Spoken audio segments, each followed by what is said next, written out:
I'm Michelle Backus with Rutgers Cooperative Extension, and today we'll be talking about stormwater basins and how they can be improved to be more environmentally friendly.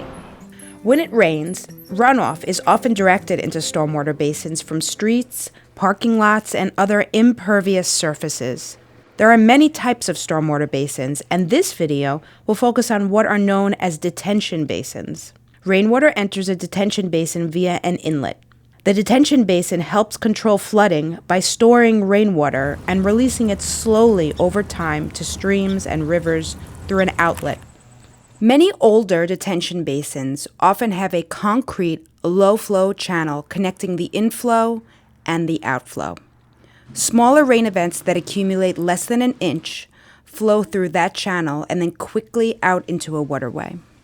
Detention basins have a number of environmental problems. The first flush of runoff usually carries the most pollution to the basin from roadways and parking lots.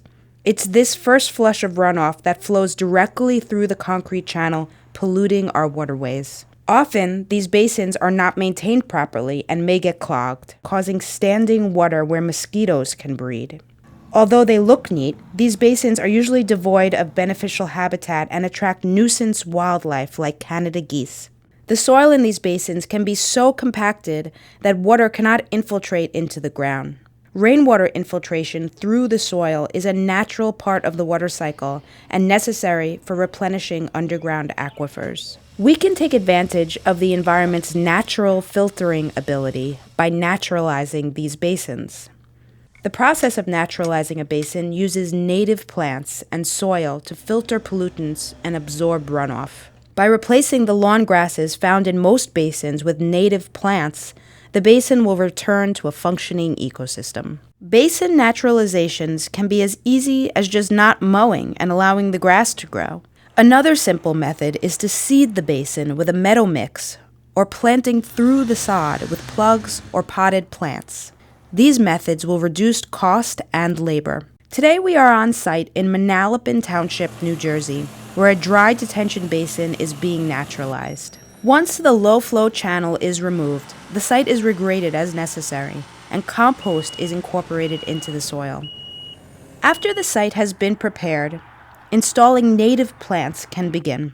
Native plants are those that grow in local ecosystems like a forest or wetland. They have evolved over thousands of years to be well adapted to a variety of conditions in New Jersey.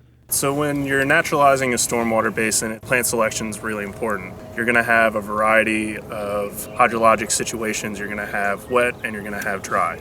So it's important to have a variety of native plants that can sustain themselves in both of those conditions. Naturalizing a basin can bring up questions from the community. It's a big change to go from a manicured basin with turf to a basin with native flowers, grasses, and trees. But these basins will help bring the beauty of nature into the community as the wildflowers change throughout the season, butterflies and birds visit the basin looking for food, and the trees change color in the fall.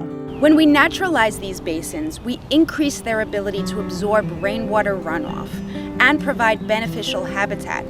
These basins then become ecological assets in their communities. This is one of the many methods that communities can use to restore their local watersheds.